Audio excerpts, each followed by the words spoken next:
Hello, it's Mark from Landmark Financial Services Group. It's summertime. We're outdoors, got my summer gear on. It's the beginning of August, so it's all looking good. This month, the month of August, we're going to talk about the various government benefits that people are entitled to. That could be anything from Social Security to Medicare, Medicaid, unemployment, all these different. We're going to have a couple of different videos, one on each topic.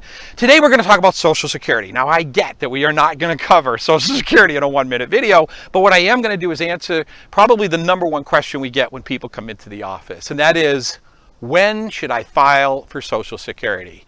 And the answer really does have two components. The first is, how is your health?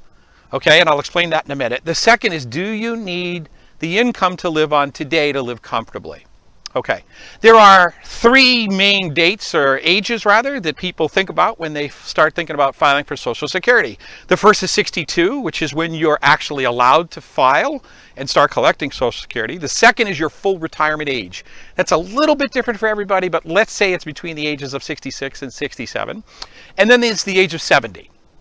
Okay, now the first answer is, if you need income at 62, if you have no other really good source of steady income, then you should start collecting when you're 62.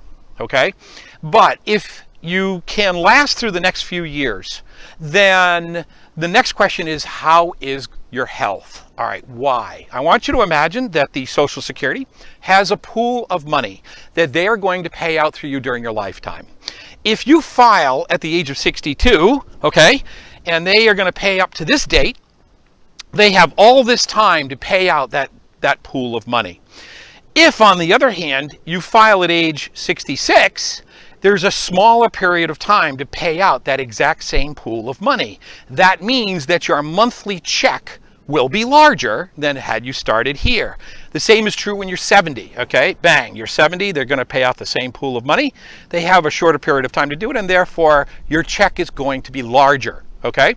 If you're in poor health, then you're better off filing earlier so that you get a better chance of getting your entire pool of money. If, on the other hand, you're healthy, imagine for a minute that if you're 70, you're in great health, you file for Social Security, and you get a monthly check. Imagine what happens when you go over this date, okay, and you start collecting here, and into your late 80s.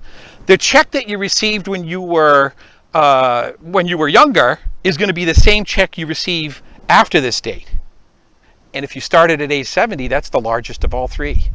So if you can hold off and you can last until age 70, then you're better off filing when you're age 70. Now, every circumstance is different, so you got to take that into account. But this is probably the most common question we get. If you want to talk more about it, please come by the office. You can call us or find us on the web. Telephone number 978-984-5425, or our website at lmfsg.com.